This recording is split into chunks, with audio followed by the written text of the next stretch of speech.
starts us on key area 8, which concerns diabetes and obesity. So we're going to look through several different topics in this part of the course. In this particular video, we'll look at a link between blood glucose levels and obesity, and how blood glucose levels can damage the endothelial lining of blood vessels. Over the course of this entire key area, we will look at the following. We'll look at elevated blood glucose levels and the progression to atherosclerosis. We'll describe the homeostatic control of blood glucose levels, look at diabetes type 1 and type 2, and how to test for diabetes.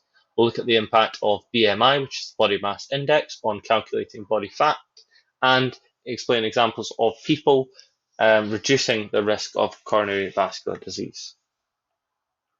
So, have we think already from your National 5 knowledge and general knowledge, what do you know about diabetes, glucose, hormones, organs, and feedback control? Okay, so as you go through this course, if you do this as a mind map just now, you'll be able to add to this as we progress through the course, and you'll find there's not a lot of actual basic stuff that's added to this. So this is a little bit of extra fluff. Numbers aren't really needed for the course, but a normal blood glucose level is 5 millimoles per litre of blood. If a person has untreated diabetes, the blood glucose levels become elevated. If you have a chronic level above about 30 millimoles per litre, you're going to end up not doing particularly well. You can test for things like diabetes using this BM machine, which tests the blood glucose using a pinprick on your finger. So you can prick your finger, put this testing strip in, wait, put the blood onto it, and it will give you your blood glucose level in millimoles per litre. If you don't have diabetes, your body will usually keep you between about 4 and 10. If you have diabetes, your body can't control it and the levels start to rise. If this isn't controlled pretty quickly, you can get quite unwell. So chronic levels of blood glucose being high lead to the endothelial cells of your blood vessels taking in more glucose than they should. This damages blood vessels.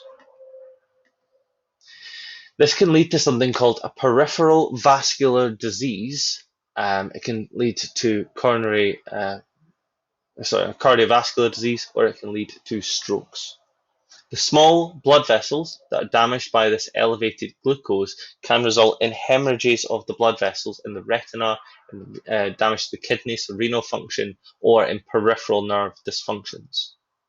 So this is just a little summary diagram. So we have high long-term blood glucose. It can lead to atherosclerosis. So we've talked about this, the blood vessels having lots of cholesterol under the endothelial lining. This can lead to peripheral vascular disease and lead to peripheral nerve damage. Endothelial cells can take in too much glucose and be damaged. This can lead to hemorrhages, which also leads to peripheral nerve dysfunctions.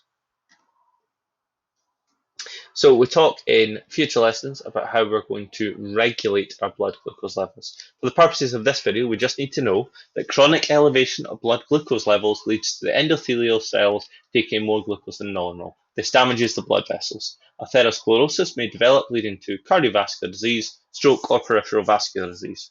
Small blood vessels damaged by elevated glucose levels may result in hemorrhages of blood vessels in the retina, renal failure, or peripheral nerve dysfunction.